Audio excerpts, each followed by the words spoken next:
Okay, step one. We're going to use the generator. In this setup, I just have a 40 amp breaker here, and I'm relying on the breakers on the generator itself. Step one, we're going to shut everything off.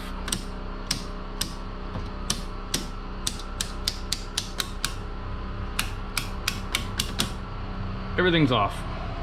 Step two, we're going to go shut off the main from the power company. A little tight. And off goes the main.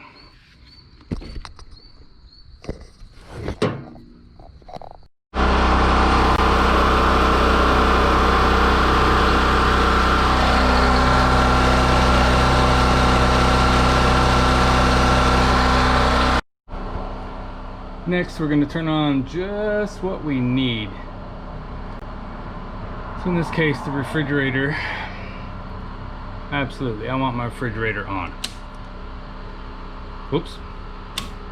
Turn on the breaker from the generator now.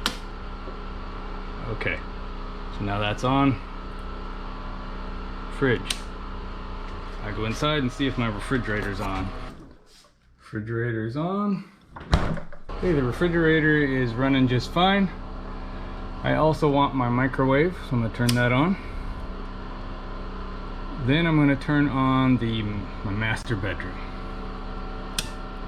And I'm going to go see if I can run the window air conditioner I have in there set up.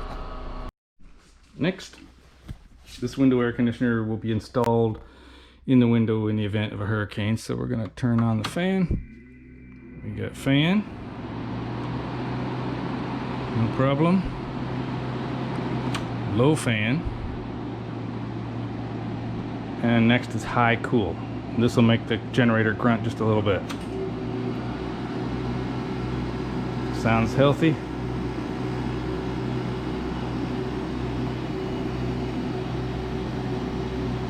Okay, so now compressor's running here. Starting to blow cool air. Okay, so we're running the refrigerator. Microwave is just sitting idle. The air conditioner's running, so I'm looking for, yeah, this is the well pump, so we can pump up some pressure. And this ought to make it grunt. So we'll turn on the well water. Oh yeah, that made it grunt.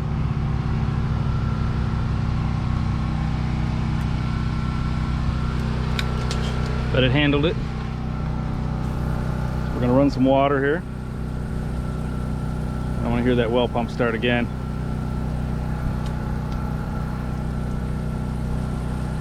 It may already be running. I don't know. I heard the compressor pulled out. Oh, there it goes. Now it's working hard.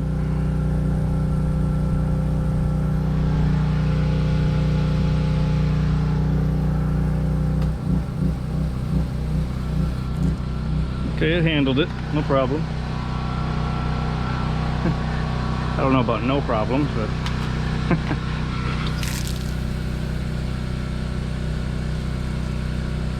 okay.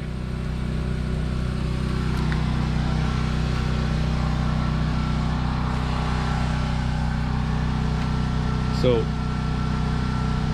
next I want to shut that off and I want to run some water from the pressure tank in here. Okay, we'll do this one more time. Turned on the faucet there.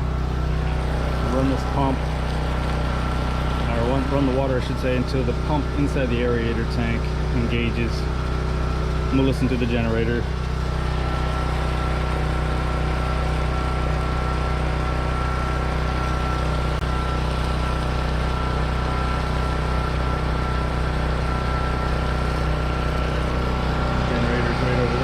The fence.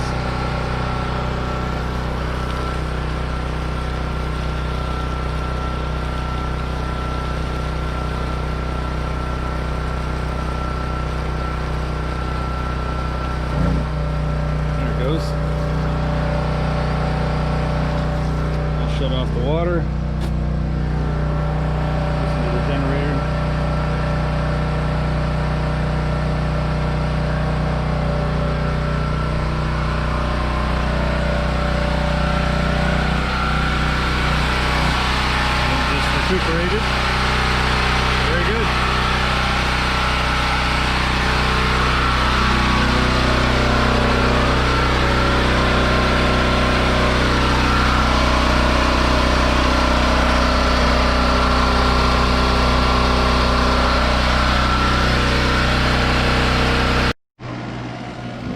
Window air conditioner still blowing nice and cold in here, so we'll shut that off now.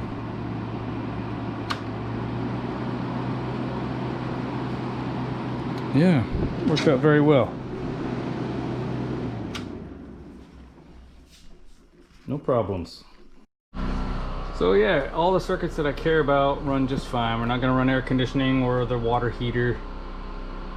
It's time to shut everything down. Want everything off again, starting with the main breaker for the generator. Then I'm going to go shut the generator down. What we want to do is run the generator out of gas every time, so that the carburetor isn't sitting full of gas, getting all gummed up. I fuel preservative in it also, but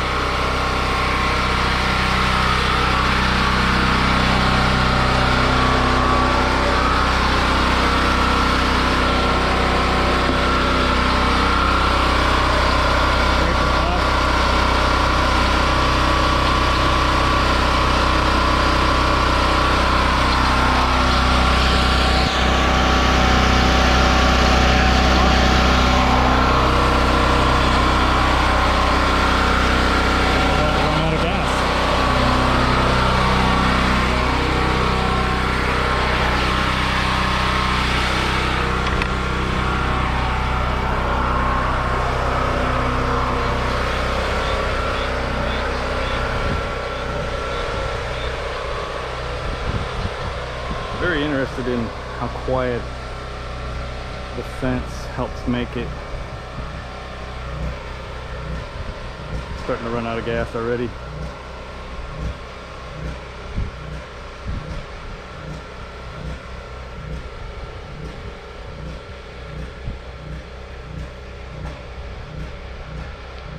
All the way to the property line here. You can hear it, but it's not bad. Generator's grunting because it's running out of gas, which is fine. That's what we want. Gotta do something about that garden. It's overgrown with weeds and vines.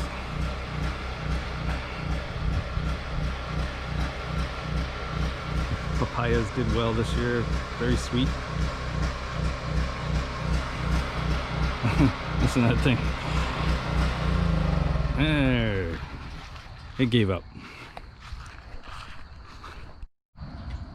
Okay, so I'm very pleased with this generator. It's not very big considering what I'm trying to run with it, but it handled it. It grunted, but it handled it. And the secret is don't overload it. Don't run too many things at once. The water pumps I'm going to isolate so they can't run both at the same time. Pump up a tank of water in the aerator for the night. And that way only the pressure pump would kick on in the night, and plenty of water in that tank just to flush a toilet, which I try not to do. You try not to do those things. And then while the generator is on during the day, also fill up your bathtub, so you have water that you can just go scoop and flush toilets with a bucket. Much smarter than trying to make the generator work hard all the time. So if you're smart about it, you can make a smaller generator like this do the job. So this cord I got on eBay very reasonably. It's 10 gauge. You definitely want to use no less than 10 gauge cords. Otherwise, you're just putting too much stress on the wiring when you're doing it this way. And the wire inside here is 8 gauge going into the panel. Now there's no safety back net without a automatic transfer switch. So you have to be extremely careful and extremely disciplined not to screw up. You cannot turn on your main and forget that your generator breaker's on, for instance. You'll destroy something, probably the generator. And any damage you do that somehow backfeeds to the electric grid, you'd be responsible for that. And I mean, let's be honest, this is illegal. You're not allowed to do this. So you have to be extremely smart. Eventually I will get transfer switch. I just couldn't afford it right now, and hurricane season's coming right now, and so we'll go ahead and do it right. But for now, we've got power for emergencies. All right, some other time we'll see about wiring it into the panel. It's not difficult, but not on this video. All right, folks, good generator. I'm pleased with it. It has all copper windings. That's the key thing for me, and plus it has enough wattage that I know it can handle refrigerator and air conditioner overnight. Window air conditioner, that is, not your central air. If you want central air running, you're just asking too much in an emergency situation. You're gonna have to have a whole house generator, at least 12,000 watts. It's gonna burn tons of fuel, way more than you could ever imagine. Not worth it, just not worth it. This is definitely the way to go. But it takes a little, you know, it's kind of like camping. There's a few inconveniences. Well, all right. Hope you got a little bit of good information out of it. I had fun doing this. I feel good about that. I've got some power available in the event of a storm, and there's lots of storms going on right now, so it looks like you never know. One day without power, I can handle that. 2 days, it's a little rough. You got to get some sleep, you know. Little window air conditioners are inexpensive. You have one room, you can get some sleep. This generator would easily run 2 window air conditioners, and a refrigerator. We maxed out, I believe, considering the starting amps and watts required. All right, folks, I hope that helps you make a decision on a purchase. I'm very happy with this. Another thing I want to talk about is security. You made a significant investment when you bought the generator. At least I think it's a significant investment, and I want to take really good care of it for a long time. Now, when you're running the generator during an emergency situation, like after a hurricane or storms of any kind, or whatever the reason for the power outage, your generator is running, you're making noise, easy to find it. So when someone is desperate and they want it, I don't want to make it easy for them. So that's why I built this fence enclosure here. And also I bought this steel cable and the eyelet, all available Home Depot or Lowe's or whatever hardware store you use. This is a long, heavy-duty eyelet, and I ran it through a concrete wall. Use a 1/2-inch concrete bit and drilled right through the concrete wall. On the other side, it's double nutted with washers. You couldn't just spin it and to unthread it. The nuts are doubled and locked. So then got the steel cable, ran it through the eyelet, through the generator. I mean, it's kind of obvious, I guess, what to do with it, but got a stainless steel lock so it doesn't rust. And so that little bit of added security, it just it's not worth it. There's easier ones to steal, and then they have to also deal with the fact if I'm home, will they make it out alive? So anyway, the lock is good, heavy duty. It's a higher grade. It's highly resistant to bolt cutters. This particular model, it's a little more expensive that way. And also the steel cable, very hard to cut with bolt cutters because it's soft. In other words, it's flexible. It doesn't, bolt cutters don't really only work on solid metals. They don't work well on these. A hacksaw would probably work better. Listen to me giving the method to cut the cable. And anyway, so that's a nice little additional thing you can do. Little by little each year you come up with something new. And these stones here are just patio stones from Home Depot. I leveled out an area and put the stones down so I have a nice flat surface for the generator. And I watched when the generator's running a while, it doesn't move. These rubber feet, let me see if I can get a better close up here. The rubber feet down there, they grip pretty good. This doesn't move. And so it's worked out really well.